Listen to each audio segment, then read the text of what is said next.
Hello and welcome to the Meaningfulistic podcast.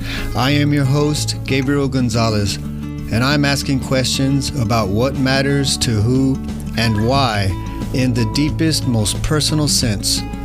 This is an exploration to find deep meaning at the intersection of the secular and the sacred, the artistic and the scientific.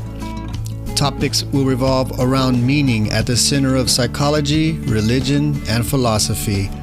The Meaningfulistic is the both and of the yin and yang of what it means to be. In this episode, I have the privilege of speaking with a cognitive behavioral psychotherapist who has developed a way of reintegrating the concept of the soul into psychotherapy. Historically, what we call and understand today as psychotherapy was originally a spiritual endeavor known as soul care. The Freudian divorce of the supernatural elements of the human person has created a loss of information about how we live and function in union with our psyche. Fortunately, this is being reestablished with the merging of modern psychotherapeutic techniques with ancient Christian concepts. Greg Nolan of Birmingham, UK, is an accredited psychotherapist who has been working in the mental health services for nearly 2 decades. His practice is informed by a Christian perspective of the psyche, or soul, and our relationship with the world around us. His core premise is that our intellect and free will govern our passions, as enumerated by St. Thomas Aquinas. If you're not familiar with the Thomistic understanding of the spirit, soul, and body composite of the person, you're not alone. Neither was I. Greg does a great job of explaining this in a way that anyone with an open mind can understand. This is Catholic CBT with Greg Nolan.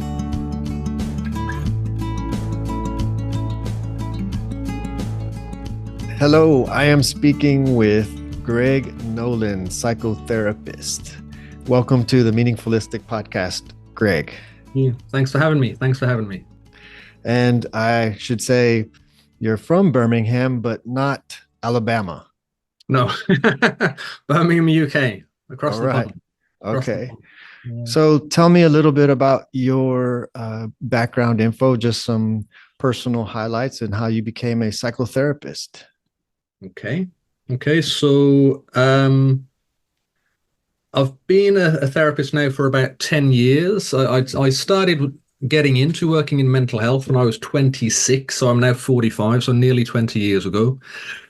I trained as a psychiatric nurse back in the day, sort of as a stepping stone to getting into therapy, because I stumbled across a book in my early 20s that really sort of captivated me and enamored me with psychology as a discipline and a field, and felt that I wanted to become a therapist at that point, I guess, in my early 20s. Prior to that, to be honest, I always thought of religious vocation. I sort of half assumed I'd end up a Cistercian monk, because since I was 18, I was always going to a particular monastery in the UK, and I was very good friends with a novice master, and we were sort of talking about me potentially becoming a monk. I'm now married with 2 kids, so that didn't happen. But yeah, I stumbled across this book that sort of introduced me to psychology, and I think I've always had a sort of philosophical leaning, I guess, anyway. So, so I after having done very many things, I was at the point that I read that book. It was The Primal Scream by Arthur Yanov, which enamored me at the time. I think since it's quite a problematic book, but nevertheless, it introduced me to psychology, you see. So, okay. I was living abroad at that time. I was teaching English in Slovakia. And I was just sort of moving around, doing, bits and bobs here and there. I was there for a couple of years. But then I came back when I was 26, trained as a psychiatric nurse, worked on inpatient acute wards, so with schizophrenics, bipolar, so the more severe end of mental illness, for about 8 years in total, including the training, because I worked while I was training.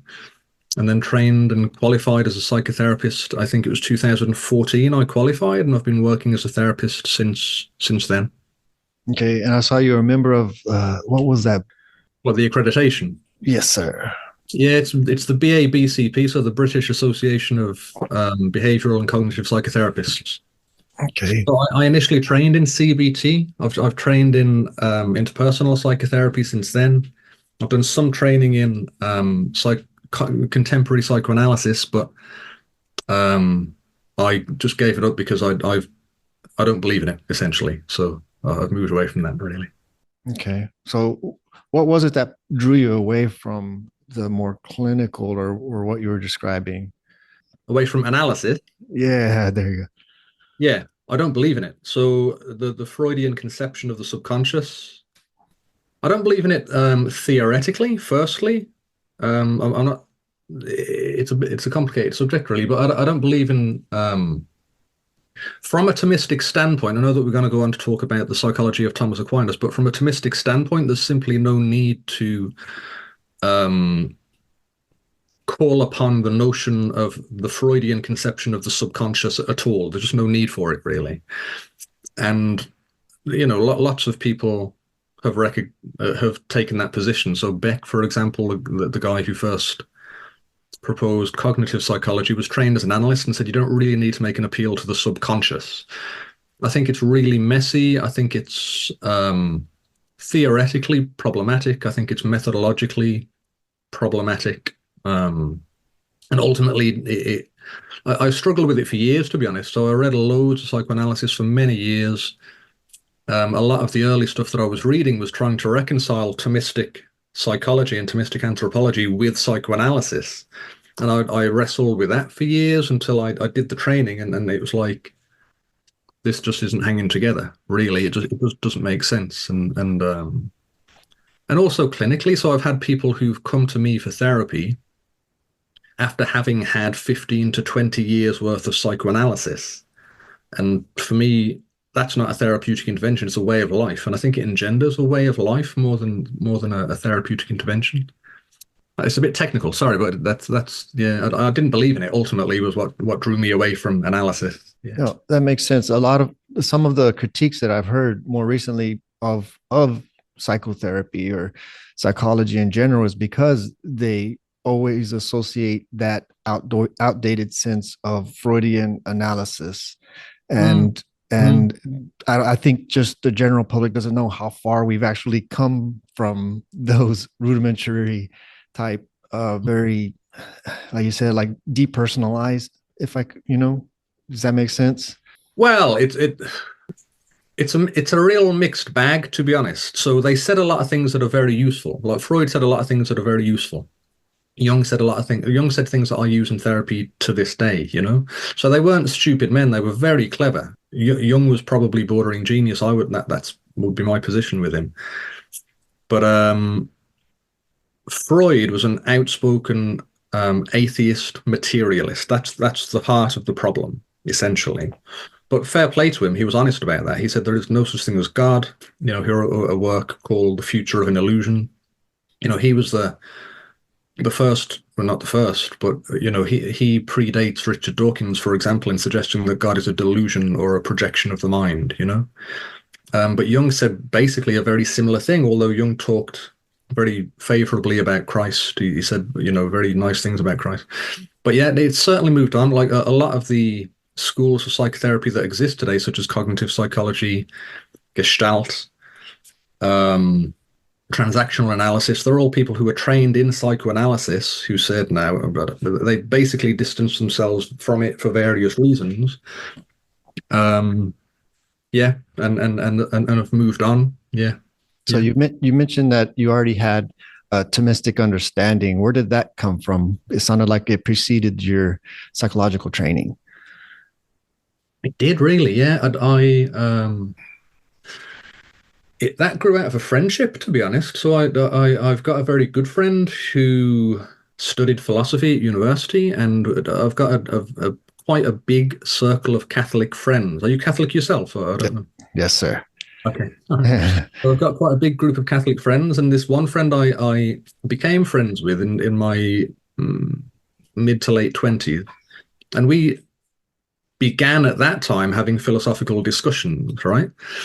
And we do to this day, so it's 20 years later, and we're still doing it. But some of the ideas that were planted in seed form sort of were from that friendship, and I began reading a lot, really prompted from that. But yeah, prompted by that. I've always had a philosophical leaning anyway. I think temperamentally I sort of lean in that direction, but I think that friendship really kindled and inflamed that part of who I am, I think. Yeah.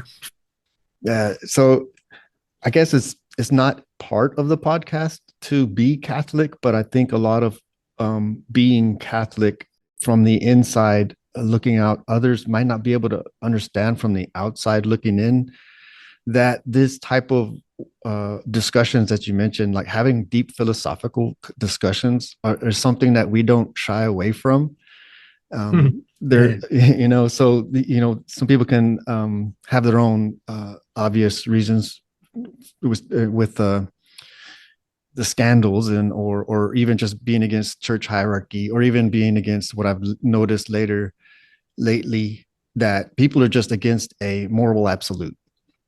Those are just the bullet points for people to have a I guess a willful bias against Catholics. But as you can see, I guess we are equally different or recognize ourselves as that sort of difference of someone who could say, okay, we have spiritual leanings, faith leanings, and we also have questions that we struggle with that are logical. And part of the beauty of the Catholic Church is we really enjoy tearing out those little threads and poking at the theology, whereas other people probably will be less inclined to do so.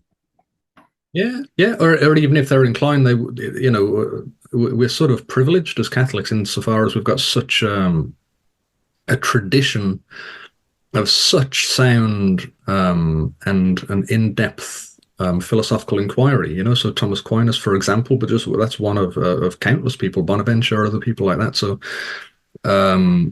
we crikey, like we're standing on the shoulders of giants, man, like big time. And even Aquinas was standing on the shoulders of Aristotle. So there's a real depth and beauty and logical solidness to what you might call a Christian philosophy, I suppose. Yeah. John Paul II said the Catholic Church actually has no philosophy, and he's right in the sense that there are philosophers within the Church, but we don't have a philosophy. We have a theology. We believe in God and His revelation. But there's such a rich tradition of philosophy within our church. So thanks be to God. Yeah, amen. Well, I guess one of the questions, before we go into Catholic CBT specifically, is and it also tied into how you felt that you saw that there's some psychoanalysis that wasn't really meshing with your already understanding and your existing philosophy of humanity, was the spiritual side. So why are spiritual matters important for a psychotherapist? Because we have a spirit. Yeah, I don't know, and it'd be hard to Oh, sorry, I don't want to be flippant. Go too far into theology. In a nutshell, that's it in a nutshell. But so psychotherapy, so psyche means soul, therapy means healing. So psychotherapy is the healing of the soul. Psychology means the study of the soul. I've got friends who are professors in psychology in academic institutions who simply do not believe the soul exists. So to be a professor of psychology when you don't believe the soul exists, like something's wrong with the picture. Something's going very wrong. If you're seeking to practice counseling or psychotherapy or any kind of healing of the soul, you need to know what the soul is. It seems it's almost comically obvious, if you see what I mean. It's so yeah. But modern psychology has a good stab, and there are various schools that are closer to a Catholic understanding of the soul, but even the ones that are closer to a Catholic understanding of the soul are very lacking, in what they can do ultimately. Because in order to be psychologically healthy, we need to be attuned to reality, and the reality is that God made us, that I have an immaterial soul, that I'm made for union with God, that I'm made to have a deep and abiding prayer life. Heaven and hell exist. The angels exist. The demons exist. This is all reality. So, the function of the intellect is to be in accordance with reality. So, psychotherapy, the intellect is just one faculty of the psyche, right? So, if you're trying to achieve psychological order, introducing the truth to the intellect is part of the process. It's Yeah, I think, yeah. Well, it makes sense to me. I was trying to look at it from another angle. Would someone who doesn't believe in a soul probably be more comfortable with self, like a capital S self, or consciousness? Or I can't imagine. Like, I know that there's limitations, and if anything, they'll say like a soul is the nasty word that you don't want to admit or arrive to. But I guess that they would assume some sort of lesser quality would just be your self, capital S, or your consciousness. Do you Mhm. see, how would you describe that limitation of the difference between, say, like a self or a consciousness and the soul? It depends what's meant by the self, I suppose. It depends what they're suggesting, I guess. They'd need to thrash it out a bit. Like therapy can be done. I've worked with atheists for years, right? So I worked within the NHS for 10 years as a therapist. Well, 8, I think, and then I left and went private. But so I've worked with everybody. I've worked with some the religious people are the minority of people that I've worked with. I've worked with predominantly people who have no religious background at all. I've worked with Muslims, Sikhs, Hindus, Christians, Catholics, atheists. So you can certainly do psychological work insofar as everybody recognizes thought, and everybody recognizes emotion, and everybody recognizes behavior, and everybody recognizes imagination. So everybody recognizes faculties of the soul, and you can do a lot of good work just within that framework, really. It's just that it's not the full picture. You can't achieve absolute psychological wholeness or well-being without God in truth. You can't get there, which is sad, which is why I want to present a psychological framework that incorporates the reality of God and the soul. Yeah. I guess that brings us to Thomas Aquinas Yeah. and his principles. Quite so. I have I suppose, rudimentary, just enough to get in trouble type understanding of the Thomistic elements. But how did you find that as your key to your practice? How did I come across it, do you mean, or why Sure. why is it so? I came across it's a tradition in the church, I guess, like many popes for the past probably at least 100 or 150 years have said, if you're going to study philosophy, Thomas Aquinas is the exemplar of how to do it, really. So it's a very strong tradition within our church. And one of the things that he did many things, right? So he wrote the Summa Theologica. He wrote and he wrote a lot more than that. But one of the things that he did was he wrote about humanity. So what constitutes the human person? And for me, when I was thinking about psychotherapy, it was always sort of instinctive for me that if you didn't know what a human being was, if you couldn't actually define what a man is, then if that's not your starting point, then you sort of scup it anyway. Like you're going to make mistakes. So anthropology, I mean the classical ancient use of the term. I don't mean modern academic anthropology, which is a different thing altogether. But classical and scholastic anthropology, which is the definition of what is a human being, what are the constituent parts of a human being, how does man function, what are the parts of that? That always seemed to me instinctively to be a necessary starting point, I guess.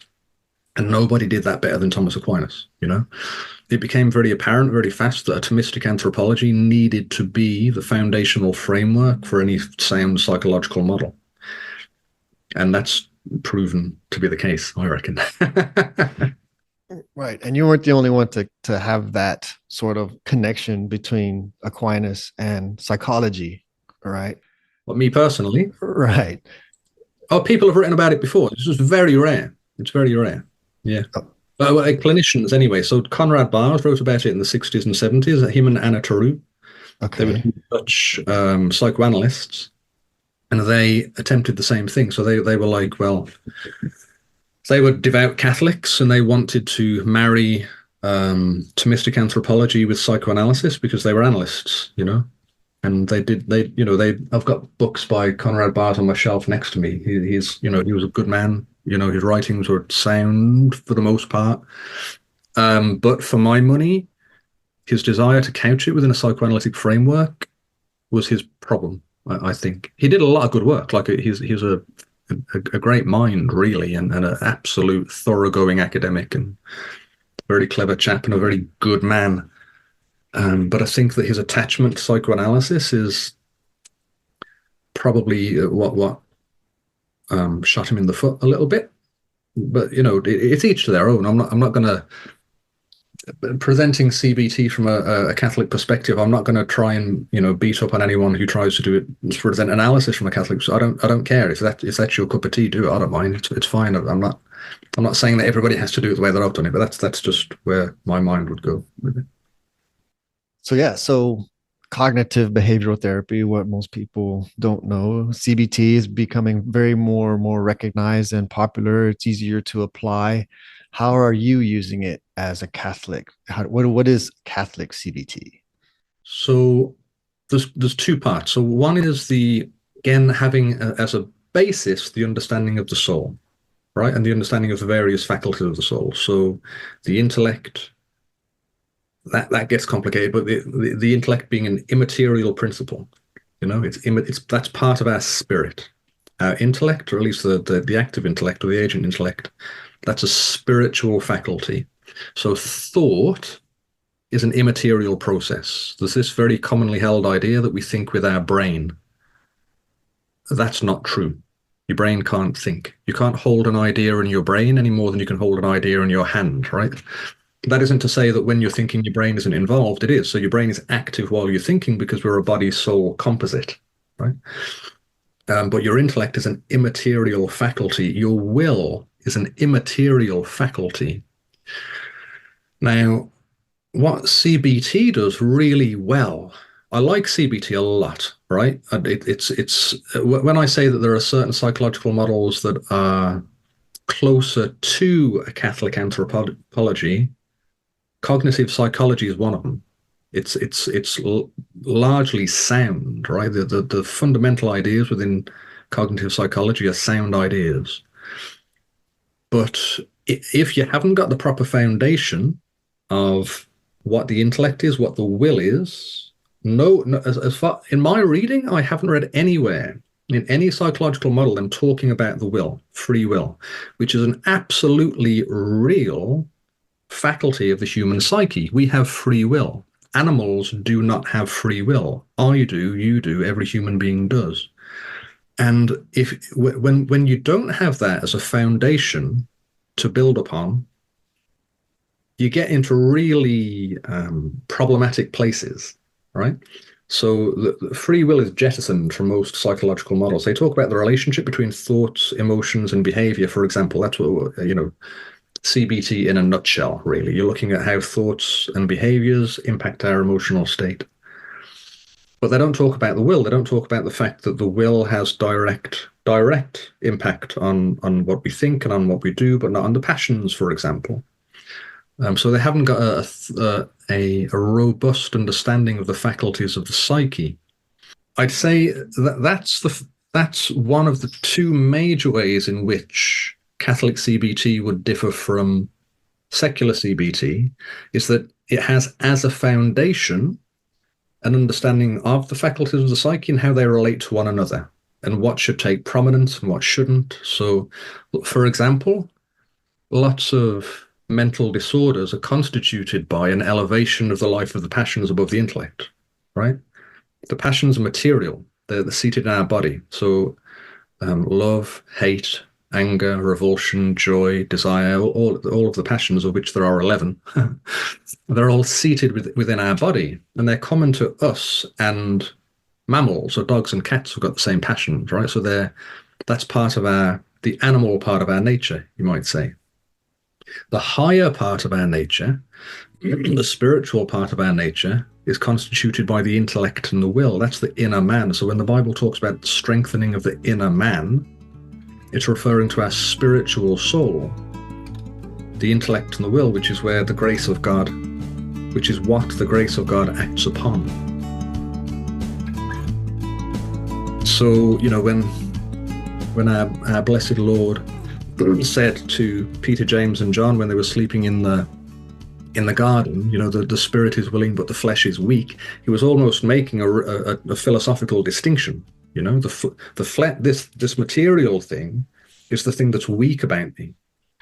It's a thing that's subject to change. It's the material that's subject to change, whereas the spiritual part of me, the intellect and the will, that's the higher order, right? So it's I can ramble on about this for ages. Do you want me to just continue, or am I going on point at all? Well, you were saying that it was moving above. Would that be considered a Freudian would call superego? It's higher than just logic and reason, right? The Freudians, they're material. So Freud was an absolute materialist, a thoroughgoing materialist. He said there's no such thing as spirit at all. It's an illusion. So what Freud wanted to do was to make psychology into as much of a hard science as physics, because he just saw the psyche as being the material operations of the body, neurology, so cognitive neuroscience and this sort of thing.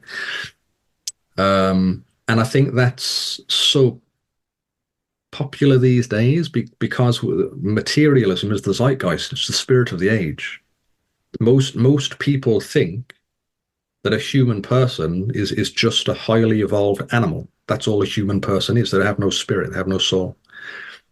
Yeah. So there are many, to be honest with you, any mental disorder, common mental problem, like a mood disorder or an anxiety disorder or OCD, for example, the tendency to act on what we feel as opposed to what we know to be true, right?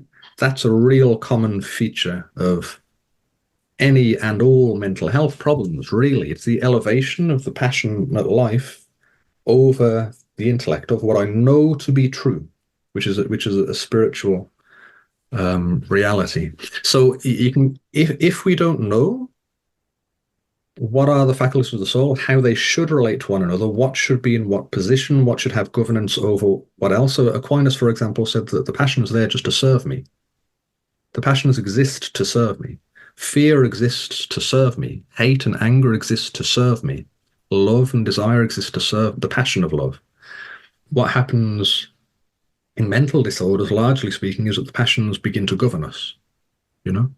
So a reordering of those faculties is a constituent part, really, of any therapy, and it makes a lot more sense from a Catholic starting point, from the understanding of the soul.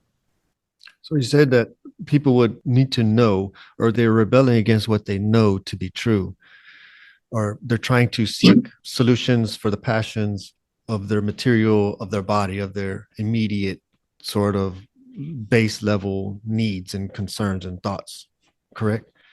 Yeah, well, they feel it. So I'll give an example to flesh it out a bit. Imagine somebody with OCD, so obsessive compulsive disorder. The most classic example would be to do with cleanliness or hygiene, or the transmission of disease or illness, or the contraction of disease. So they might wash their hands, just an archetypal example. They might wash their hands 100 times a day in order not to pass on, I don't know, HIV to their sister, whatever. That's a bad example. Okay. To pass something on. So they're washing their hands, and they'll often say, I know this doesn't make sense. Oh. I know it doesn't make sense. I know that I don't need to do this, but I feel like I do. Somebody who's depressed will say, again, from a Catholic perspective, I work with the ontological goodness of all humanity. You have intrinsic worth because you're made by God. You're good in your essence, in your being. You're constitutionally a good thing, right? Why? Because God made us, and God looked and saw it was good. We're all sinners, but we're all ontologically good. How much worth do we have? Well, God died for us, right? That's how I know how much worth I have. But God bless poor people we've all had difficult experiences that can lead to us feeling worthless, for example. And we can act according. We can act out of that. We can act out of that pain, that brokenness, and that woundedness. And we're allowing the visceral felt experience of worthlessness or shame. One of the things that I commonly use with people who are depressed is this idea of intrinsic worth, right? Everybody has intrinsic worth. And most people can get on board with that. Atheists can get on board with it, right? You say, well, is there have you ever met a baby that doesn't have worth? And well, of course, everyone's got worth. It's an instinct within us. So I don't need to make an appeal to God necessarily.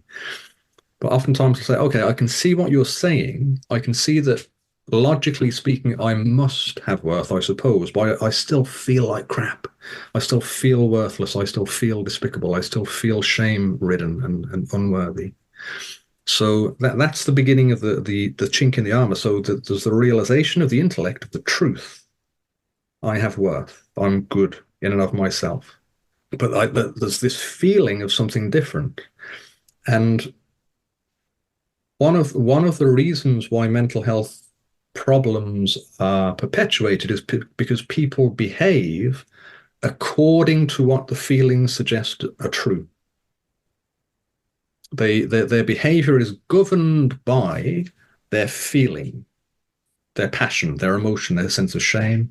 In OCD, the fear that I'm going to pass the flu on to my family, even though I know that I'm not. I know that I'm not. So the passions are, and this is a constituent part of mental health problems, right? The passions are elevated above the intellect, which is just disordered per se. That's definitively a psychological disorder, because the passions are there to serve my intellect. They're not there to govern me.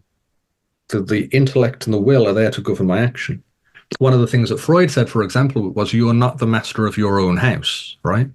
What happens to you subconsciously is the master of your house. You've got, there's this illusion that we think that we are self-governing. So he really attacked the notion of free will. And when I was doing psychoanalytic training, for example, there were people in the room saying, I don't believe free will exists. There's no such thing as free will, which is a horrible, insidious belief or proposition. So. Is that because they think that your thoughts are basically just the sum of all of the other actions that they've observed from other people and say, okay, I'm just doing this because this is familiar to me, because this is what I see? Or are they absolutely rejecting that I have that I am being controlled by other sort of forces? Yeah, well, if you're a materialist and you say there's no such thing as free will, what you're doing is you're being at least philosophically consistent. Because within materialism as a framework, there is no such thing as free will. Okay. Like honest philosophers who are materialist philosophers say there can't be such a thing as free will. People who study it and you are cognizant of the reality that you can't get free will from matter. It doesn't make any sense. Matter doesn't choose what it does, right? So I think they're just following the philosophy that they've adopted. But yeah, it is something along those lines. And this is the horribleness of materialism, because it makes us enslaved to the material part of our body. There was a father of the church. I've lost this quote. Mm-hmm. I saw it a couple of years ago. I've been looking for it and not been able to find it. But one of the fathers of the church said, those who say that only matter exists imprison themselves in the matter which they say exists. They're imprisoned. Their soul is imprisoned. There's nowhere that's more acutely apparent and real than in psychology. People who think they're just material actually believe they're governed by their body. They're not free. Their belief is such that it imprisons themselves within their body. And, God, that doesn't end well.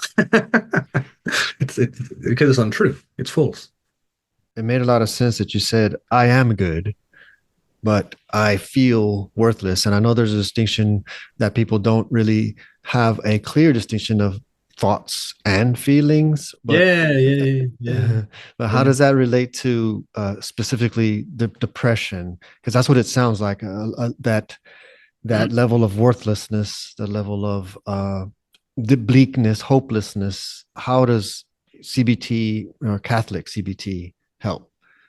So from a Catholic standpoint, there's something in CBT or in cognitive psychology called a thought feeling fusion. People, and that's not unusual, right? People, it's not at all unusual for people not to be able to tease apart what they think and what they feel. And it's in our language. You know, what do you feel about the recent election? Or do you feel that the recent election was just or something? So we conflate feelings and thought all the time. So that's something that even within secular, CBT, they're very good actually at teasing apart what is actually a thought, what's a feeling. That's really important. That's really important. So when you say I feel worthless, what you're saying really is I think I'm worthless, and if I feel, you probably feel a visceral felt sense of shame for various reasons. You know what I mean? So there's a conflation of things going on. From a Catholic perspective, we're made by God and we're made for love, and we're made to be loved. We're made to be recipients of the eternal, infinite love of God. That's what we're made for. I'm made for union with God. God is love, right? But we're fallen. Humanity is fallen. So none of us, when we look at our parents, see perfect examples of God, right? So we all experience a lack or a deficit to greater or lesser degrees. So developmental psychology and formative years are so crucial, actually, when you're doing psychotherapy, to gain an understanding of what went into the formation of this person's persona, what went into the formation of their character. And that again, so for what I often talk about in therapy is that in terms of our early years, there's a couple of ways in which things can go wrong. Broadly speaking, one is something wasn't there that should have been. So love or affirmation or play or discipline or the good things that ought to be there, or something was there that shouldn't have been. So abuse in its various forms, addiction, etc. So an absent good or a present evil, they're the ways that things can go wrong when we're being formed, and we can learn our sense of self. In the normal course of things, if we have loving parents who love us, we have this felt sense, and this is attachment theory. This is like attachment theory 101, right? If we're raised in that safe, loving, affirming environment, then we viscerally feel okay. If we're not, the Catholic faith affects all elements of psyche, all elements. So our parents are supposed to reflect God to us. That's their job, right? I've got two kids. I've got a 6-year-old and a 3-year-old. I need to exemplify God the Father to them. They need to know that I absolutely adore them. I die for them, right? They need to know that. And due to the fact that they do, they're comfortable in their own skin. It's just a felt thing. They just feel okay in themselves, and they feel like they've got a platform from which they can explore life and go out into the world.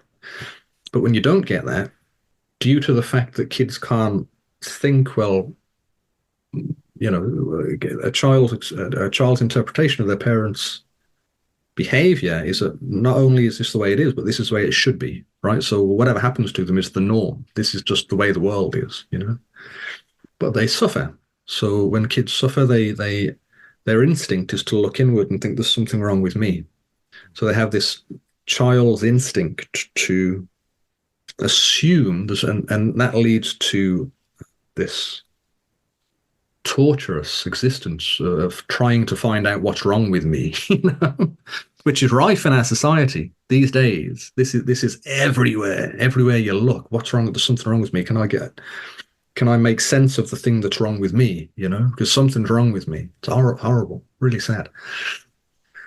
Yeah, love. How does Catholicism affect? In every way, really. In terms of the development of the person, in terms of how we think about ourselves, in terms of we're in a really privileged position. As a Catholic, I know that I'm good. I know that because God made me. God bless poor people who don't know that and haven't really got anywhere to find it. If you don't know about God, you've got no way of coming to that conclusion. If you're an atheist materialist and you think we're just tumbling through space, then I'm just a collection of cells that's neutral in being. There's nothing particularly good about me. I was thinking like with someone with depression who's, I guess, besides trying to make a distinction between the thoughts and the feelings, how would you infuse that sort of sense of worth without using any Bible, scripture, God mentioning, say, just your intrinsic, who you are, you have inherent value, inherent meaning. Your life has meaning imbued with it as you're existing right now in this moment, despite all of the other circumstances. Just you have that going for you right now. Is that Mm, part of the process of integrating a worth for someone? yeah, yeah. Well, you need to like it. I generally go to babies, right? Everyone has an instinct. If anybody sees a woman giving birth and sees the baby, the human instinct is that's precious. Mm. That's precious, right? And that's all of us, right? That's so the human instinct is that infants have a lot of worth. People look at humanity around them in their adult life and say, "Well, some people are evil. You know, I'm a bit of a scumbag." You know, so that's a bit harder when you're going to. So again, I go to universal ideas. If I'm working with atheists, I go to universal ideas. When you talk about the inherent worth of all children, that's pretty easy for people to grasp, right? It's pretty instinctive for people to grasp. When it comes to meaning, you have meaning. I wouldn't want to over philosophize it really. I think for me, clinically, that would complicate it a bit when you talk about meaning. Or that being said, values and things that people have, that's important to utilize, I would say. But trying to imbue meaning into somebody, it gets into a bit of a philosophical debate if you do that, and that isn't really what therapy is about. For me, again, other people might do it differently, and that's fine. I'm not saying there's right or wrong about it, but I don't do that much, I wouldn't say. Okay. But I talk about just in universals, right? Everybody's got worth, and everybody's got equal worth. Like I've got no more worth intrinsically than a drug addicted prostitute. I've got no more worth. We're both equally worthy. I've got no less worth either. We're just human. So I try and get people to a position of, does humanity have any worth? Some people, God bless them, say no, they don't. But it's very rare. I've been practicing psychotherapy for 10 years. I've met one person in 10 years who he was in a bad state, man. He was real deeply depressed. He was a radical atheist. He said humanity has no worth. It was horrible to say, and he was absolutely intransigent. He was going nowhere. God bless him. You felt that was kind of when you weren't able to help, or what transpired from that? Whether it helped or not, I don't know. I think it shed some light, and he said, "Okay, I hear what you're talking about."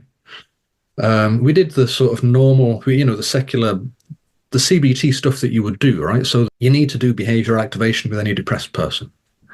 You need to do cognitive restructuring with any depressed person. You need to try to look at things differently and to experiment with different behaviors to see what impact it has on the emotional state.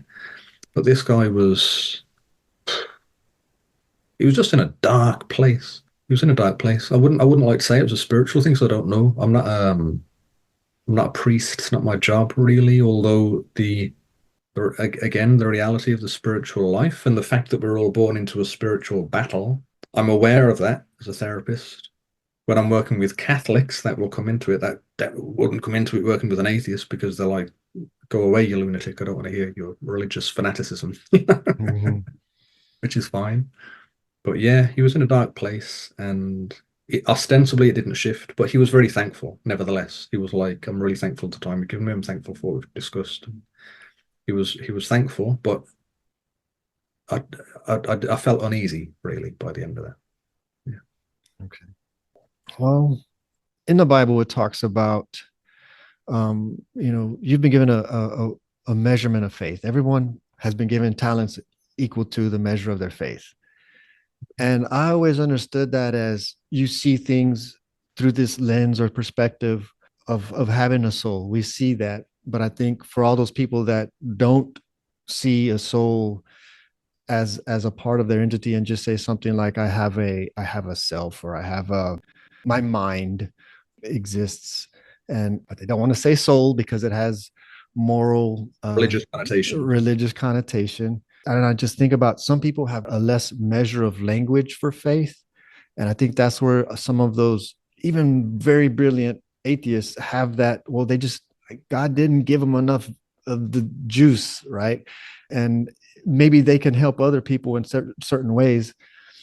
And I think some people have a lot of that. So they could say, take it on faith, take it on faith. Whereas someone who, like, more like me, that's like, no, tell me why. I want to have it explained. And like I mentioned in the beginning, we go into St. Thomas, Aristotle, we go into logic and reason and try to find nuggets of truth from different aspects, different cultures, even, or Eastern philosophies that say that, they have certain truths. Yeah, I think even, there are certain truths that are found in other religions that are still consistent with an understanding of either, not being material or the immaterial above the material, or even a concept of an absolute moral absolute. But I think that those people that don't have those, they don't have the languages, they don't have the capacity for faith. And I don't think it's really their fault, but I can still love them from that level of, from my perspective, from my understanding.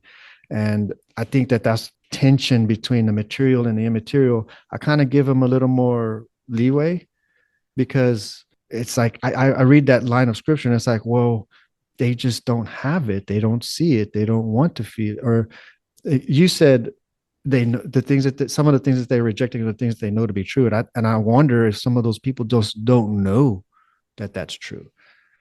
Yeah, for sure. Absolutely. Yeah. I work in private companies, and I worked for the NHS for years. So I'm beginning to practice Catholic psychotherapy now because I think that the time has come that I want to do it. But my whole history has been working in a non-religious context, right?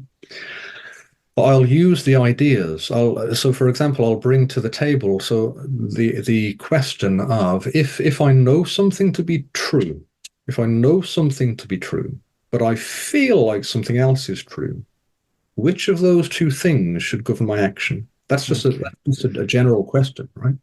And we'll reach the point of, well, what I know to be true should govern my action. And everybody gets it. Everybody's like, well, of course that's it. But a lot of people say, I've never heard that before. I've never heard that before, because people talk about intuition, feeling, and again, this is the elevation in our society of emotion too high.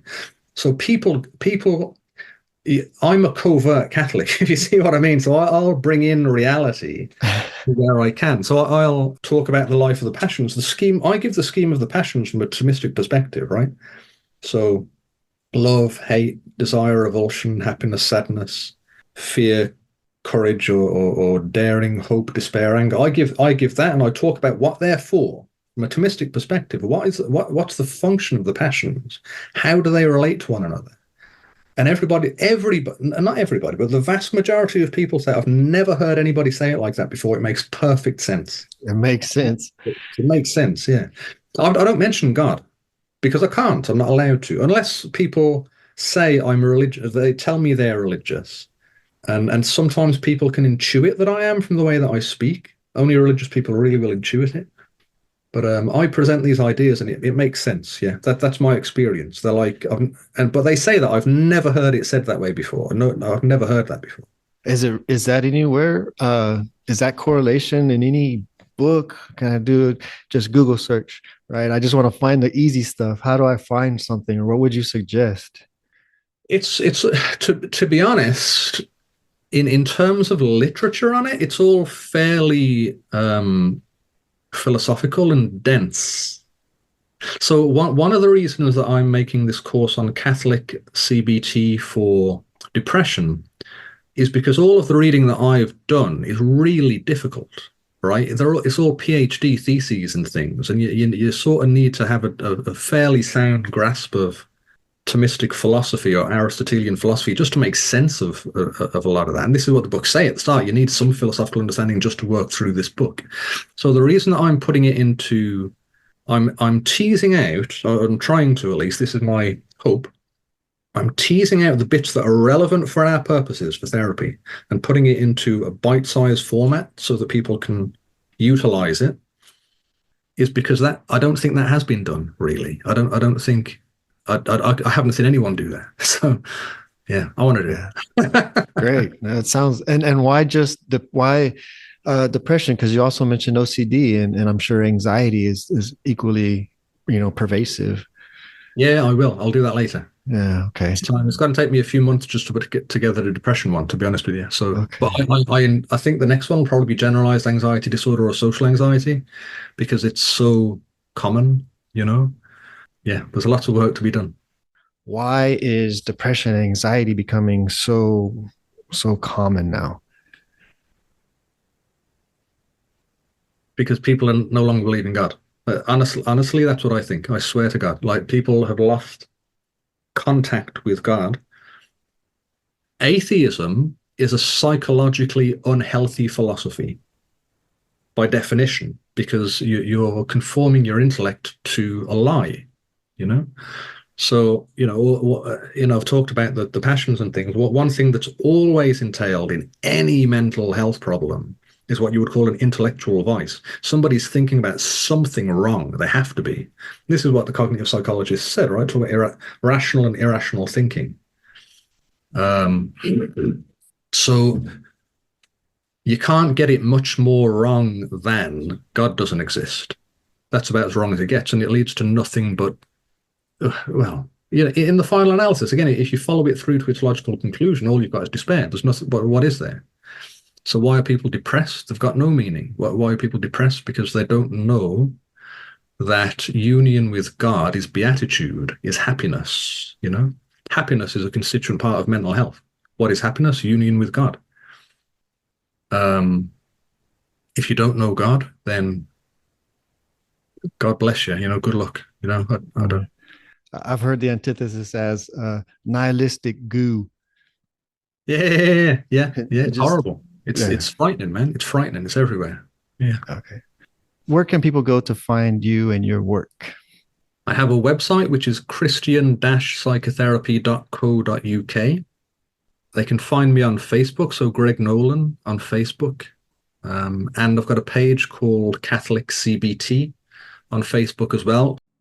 Well, thank you for everything that you've shared with us, and I hope people will have a better understanding about themselves and also the passions in the mind and the difference between thoughts and feelings. These are all new concepts to me, and I'm excited, and I'm very thankful for you becoming a guest on the Meaningfulistic podcast.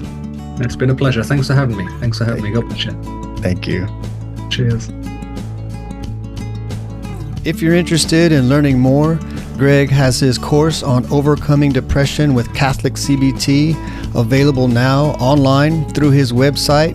That is christian-psychotherapy.co.uk, and it is available to anyone who is struggling with depression and is open to the Christian concept of the human soul. I learned so much from this exchange with Greg, and I am truly grateful for him making the time to coordinate being across the pond and talk to me. The greatest thing that I learned is how much I didn't know.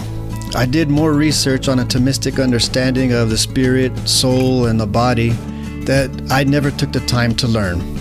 My next episode will be titled The Soul of an Atheist, and I can't wait to share that with you. You can find me and more messages of the Meaningfulistic on Instagram at Meaningfulistic.